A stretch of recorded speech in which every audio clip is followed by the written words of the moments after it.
Okay, in this video I'm going to show you what all of these knobs and sliders do on the DrRex player. Over here, just on the upper left corner, is the area where we load the patches, right? Load in the Rex loops. And I think you're pretty familiar with that, so I'm not going to go through that, but you would click on this loop browser button. Okay, and I've already got a loop loaded in here. But while we're over in this area, let's look at the controls over here. There is the polyphony.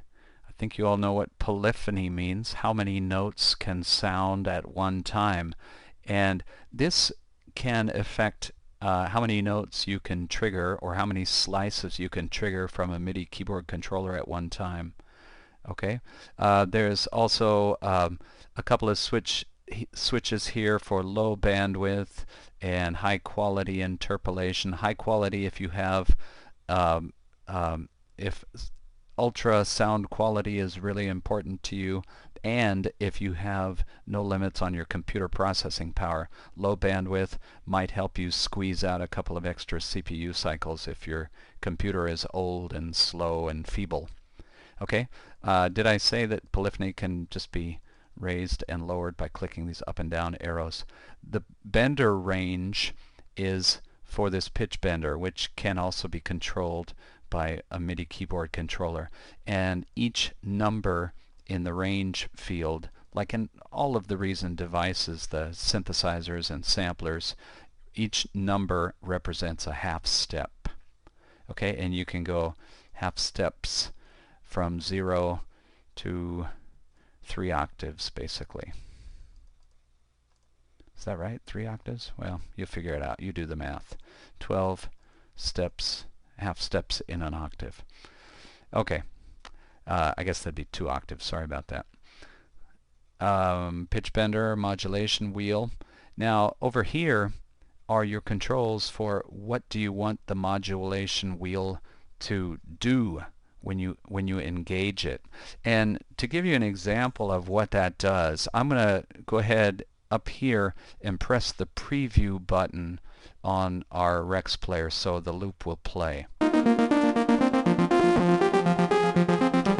Okay, it's currently set. The modulation wheel is going to control the filter frequency, so that should make the sample playback more brightly.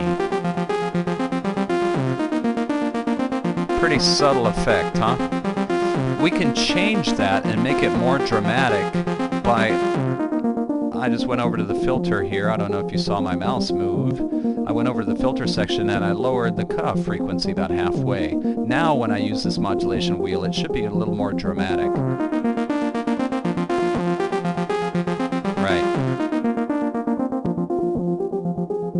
Okay, now if we want, we can have the I'm going to turn the filter cutoff frequency off, and I'm going to have the modulation wheel now instead modulate the resonance. So basically, in essence, what's going on when I move the modulation wheel forward, it's similar to me raising the resonance amount knob here.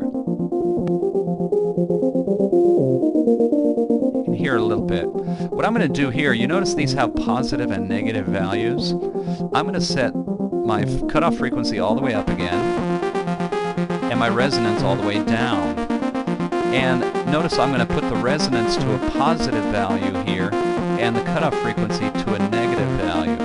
So when I raise the wheel, it's going to lower the cutoff frequency and raise the resonance. And it gives you that classic filter sweeping sound.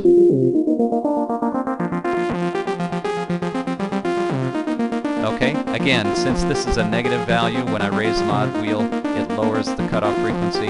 Positive value, it raises the resonance.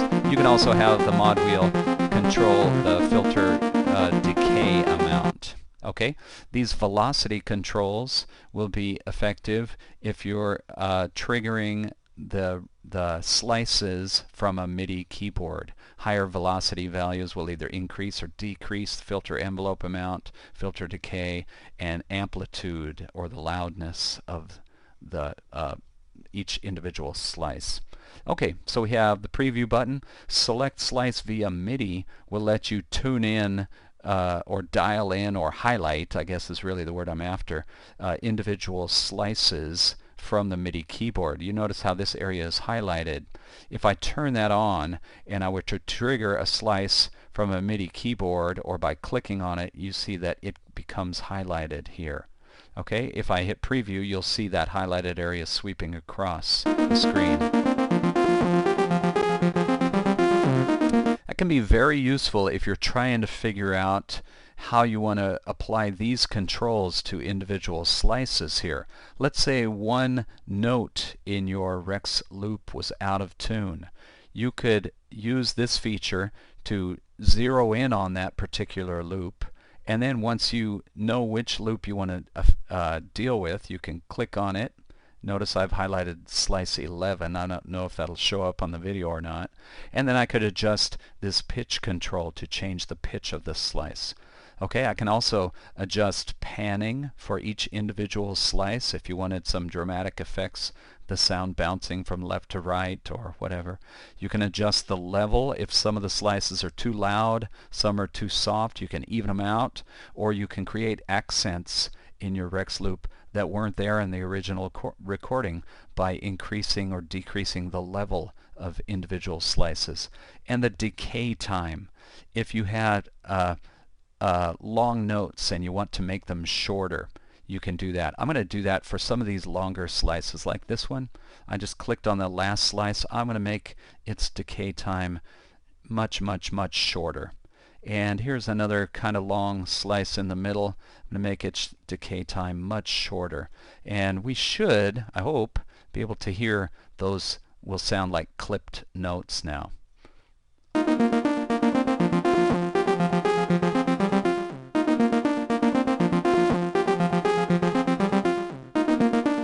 Yeah, I probably could do more to make it a little more dramatic effect. Okay, and this transposes the loop. I think you're aware of that, but let's see.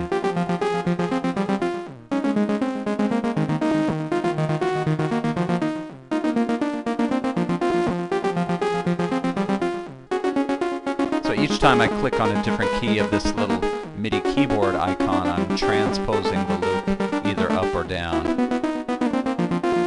Okay, you can also do that by turning the knob here. The knob has basically the same effect.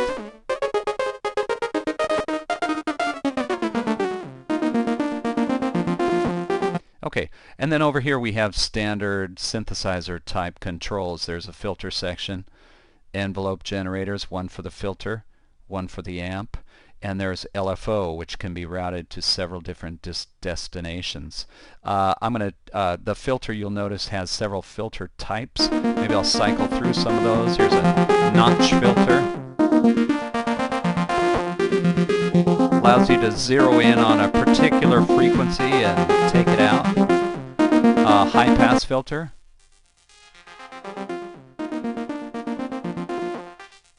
And band pass.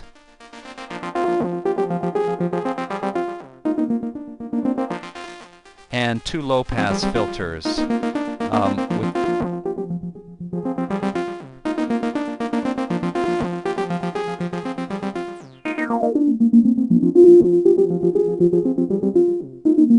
do all sorts of filter effects here. The LFO section has several waveforms, a rate control, how fast or slow will the effect be, and then an amount knob. Currently you're not hearing the LFO do anything. It's set to a triangle wave and it's routed to the oscillator, but because the amount knob is turned to 0, you don't hear the effect. I'm going to turn the amount up.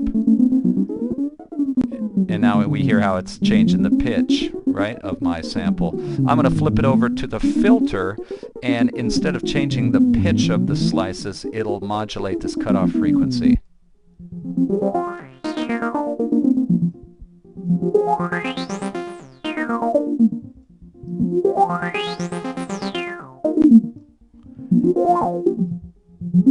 And if you want, you can turn on this sync button to synchronize the speed of the LFO to sequence tempo. Okay?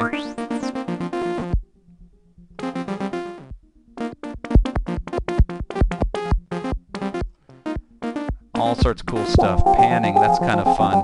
pan it with a square wave at a slow rate or a triangle wave, and you can gradually hear the sound moving from left to right, back and forth.